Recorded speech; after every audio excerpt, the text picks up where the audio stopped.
Doon sa mga nag-aantay, baka daw pwede tayo maglabas ng brake caliper na pwede sa raw 0135. Ayan, meron po tayo dito na Nissin. Pagpasensya na yung mga brake ko natin dahil kakatapos lang po natin gumawa. Meron po tayo dito na Nissin brake. Ayan, from Thailand pa po ito. Ito po ay fit talaga ginawa po talaga ito para sa raw 0135. So, ito po ay caliper lang. Meron naman tayo nitong kasama na yung brake master. Meron din pong caliper lang. So maraming nagme-message sa akin ito kung meron tayong binibenta. Ayan, gumawa na tayo ng video mga bro para sa inyo talaga ito. Para sa mga naka Kawasaki RAW 0135. So pag nag-order kayo, naka-box po yan.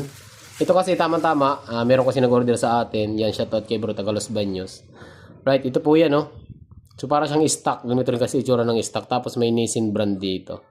Tapos may kasama na po yan na makapal. Kita niyo yan?